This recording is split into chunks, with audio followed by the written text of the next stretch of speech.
അസ്സലാമു അലൈക്കും. ഒരു കഥ കേട്ട് പോയാലോ? ഷുഐബ് നബി അലൈഹിസ്സലാം നിയുക്തനാവുന്നത് മദിയൻ വാസികൾക്കായിട്ടാണ്.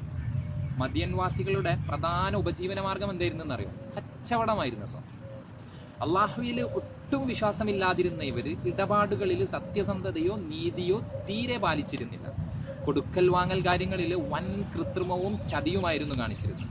സാമ്പത്തിക രംഗത്തെ ഏറ്റവും വലിയ അനീതിയാണ് കൊടുക്കൽ വാങ്ങൽ കാര്യങ്ങളിൽ കൃത്രിമം കാണിക്കുക എന്നുള്ളത്. ഷുഐബ് നബി നിയുക്തനായതിനു ശേഷം ആദ്യമായി പടവെട്ടിയത് ഇതിനെതിരെയായിരുന്നു. അദ്ദേഹം നിയോഗിക്കപ്പെട്ട പ്രധാന ദൗത്യവും ഇത് തന്നെ ആയിരുന്നു കേട്ടോ.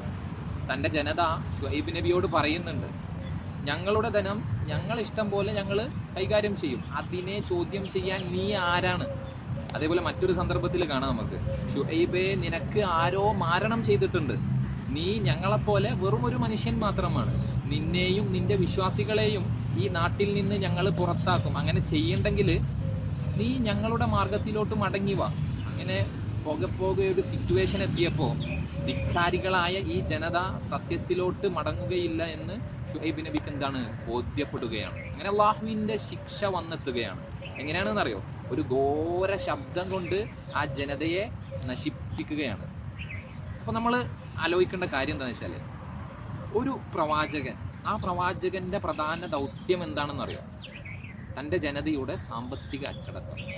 അങ്ങനെ ഇരിക്കെ അപ്പോൾ അത് എത്രത്തോളം ഗൗരവമുള്ള വിഷയമാണ് തൻ്റെ സാമ്പത്തിക അച്ചടക്കം എന്നുള്ളത്. അപ്പോൾ നമ്മൾ ആലോചിച്ച് നോക്കുക, നമ്മൾ സമ്പാദിക്കുന്നത് ഹലാലായ മാർഗത്തിലാണോ എന്ന്.